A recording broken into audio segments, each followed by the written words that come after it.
Hey guys, welcome to Brian's Man Cave. So today I'm going to be talking more about homebrews and the homebrew scene essentially because an interesting poll was put forward on the Facebooks by an anonymous person. So I don't know who created the poll. It just says anonymous, but a few people were talking about it and a nice conversation kind of opened up. And it kind of is related to what I've been talking about and a few other YouTubers have been talking about before, about the issue of homebrews. And this one specifically, now, the poll said, what do you consider to be a reasonable number of physical homebrew per year? Now, this was specifically directed towards the Intellivision community, as it was in the Intellivision the Intellivision homebrew group. So, we were talking about Intellivision homebrew, but I think that this could actually reach out to all the homebrews out there, not just Intellivision. There's a lot of great homebrews that are being made for a lot of different systems. Like I have one here that's Tortoises. This is for the Nintendo NES.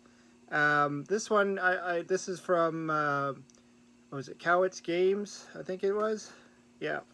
And, John Hancock, the immortal John Hancock, was involved in this project.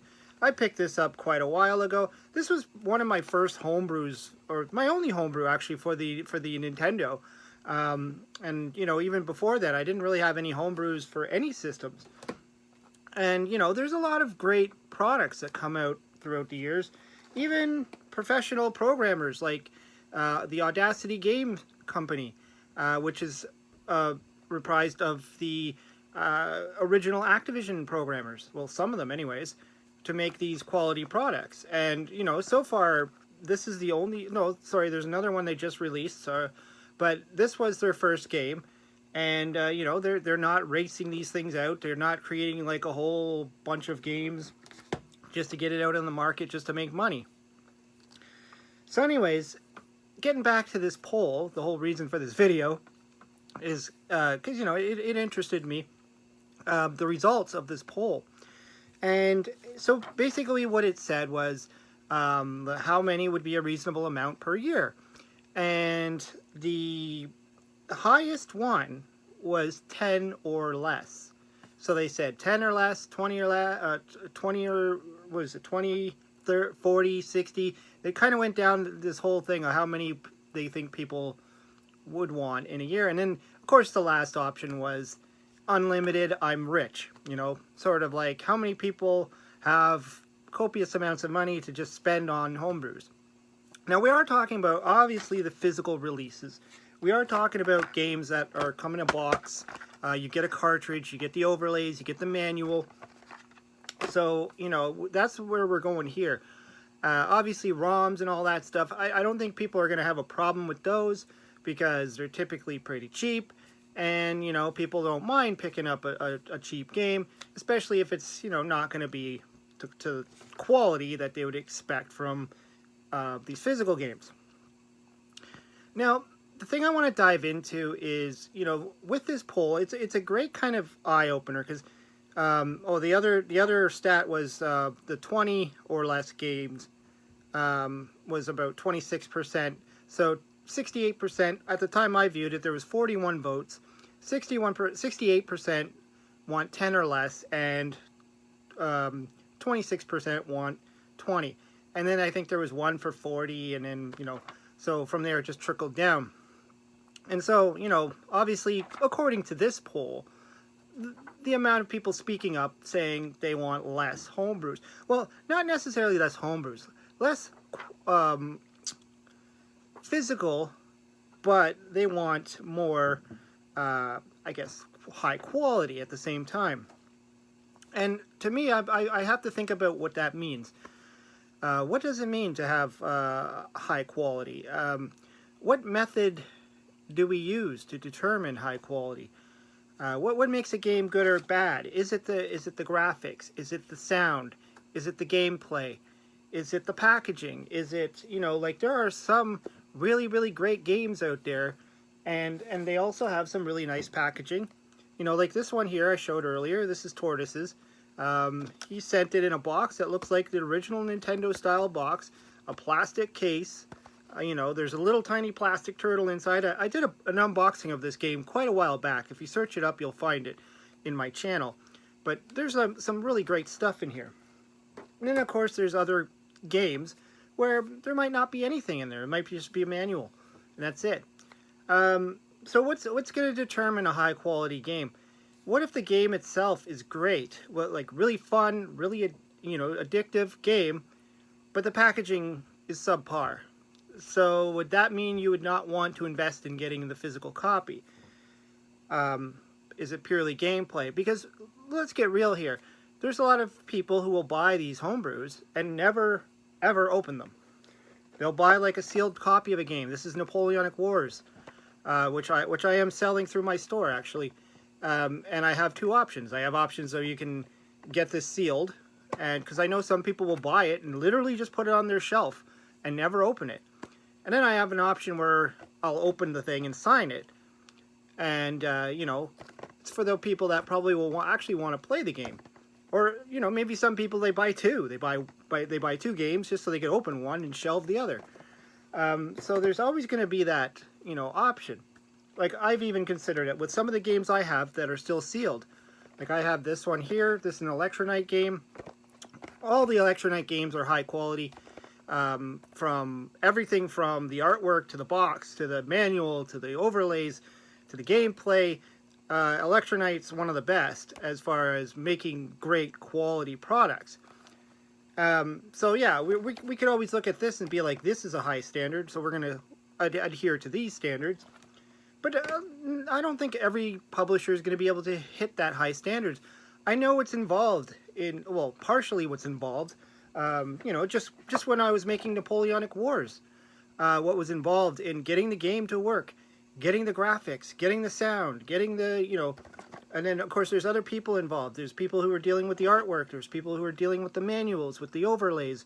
A lot of it just, the images got sent to me to look at and be like, do you like, do you hate, whatever, move it around, what do you want to do with it, what color schemes do you like? A lot of work was involved in picking out these things, right? But then there's other ones, like, like Keystone Cops game, for example. Literally just a copy of Keystone Capers. I mean, the guy he just used the Keystone Capers. This box was assembled at the Portland Retro Gaming Expo. This is from Intellivision Revolution. I don't believe he ever does the wrap treatment, so you'll never get that from these games. The quality might not be as 100% as you would expect, but then again, the gameplay it's Keystone Capers. There's nothing really hyper about this game. There's nothing changed. I didn't go nuts, but that doesn't mean it's a bad game. That doesn't mean that it's a low quality game. It's a different type of game. It's maybe some people like this style of game. Maybe they want that classic platform arcade action game that doesn't have all the hundreds of bells and whistles. And so the point I'm trying to get at is a lot of this will come down to being subjective, and there could be, and some of the comments that I've noticed on the video, like some people were saying, yeah, I want less, only make 10 games a year, one per publisher or one per programmer or whatever per year. But then others were saying, you know what, more is better because you get variety. And who's to say what it qualifies a game as being quality? Like I was saying, there's a lot of factors involved here. Some people might like a really nice, fun game, and it might not be the most flashy, best graphics, best sound out there, but it's still a really fun game. And then, of course, what I've talked about in the past, like I just said, this is a port. This is Keystone Capers on Intellivision, because it never happened in the past. We never got the official release of the game. So it's great to have a port of a game. Maybe it's your favorite game. This was one of my favorite games on the Atari 2600. That's the reason why I programmed it. I wanted a version of it to be on the Intellivision, and a lot of people do. And some people might not want the physical copy, that's great. I do offer the ROM for sale on my website, so you know you can pick up pick up just the ROM if you just want to play Keystone Cops on your Intellivision, and that's perfectly fine too. But I think what I was getting at was, you know, as I was saying, there's a lot of people saying, you know, make lots of these games, make them available. Not everybody has to buy them all. I mean, 10 physical games can come out. You're not going to necessarily always buy all 10 of them. You're going to look at them and be like, I don't really want that one. You know, I'm going to see a game I like. I'm going to see this game and be like, that looks cool. I like the graphics. I like the sound. I'm going to buy that. Or you can say, you know, Miner 2049er, for instance, game I loved on the Commodore 64. I just can't wait to play it on the Intellivision.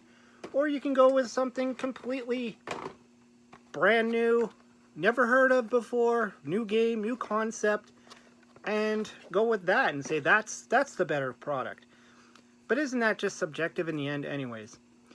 But yeah, I think, you know, I kind of jotted some notes here just so I would kind of stay on track. These things can go all crazy. But what it just gets down to is there's just so many different kinds of games. You got puzzle games, you got action arcade games, platform games, you name it. All the puzzle style games, board games, and it's just, there's a lot of stuff that can end up on the market. And in the end, it really just comes down to, what do you want to buy? I mean, if there's a 20 bad games or whatever you want to classify as not good quality games on the market, it's going to come up to the consumer as to, do I want to buy those? Yes, there are the people that will buy everything. Put the Intellivision logo on it, it's sold. But we don't always have to just market towards those people. There's always going to be somebody who's going to want something different. But that was my take. I just thought, you know, reading the comments, being a programmer myself, always trying to better myself, trying to look for the next project that's going to be, you know, I always look towards Electronite for inspiration. So, you know, having games like Napoleonic Wars put out, you know, it's really cool just to see this kind of work being done. Anyways, let me know what you think. Throw some comments down below. Always like to hear what you have to say. Hope you subscribe. Talk to you later.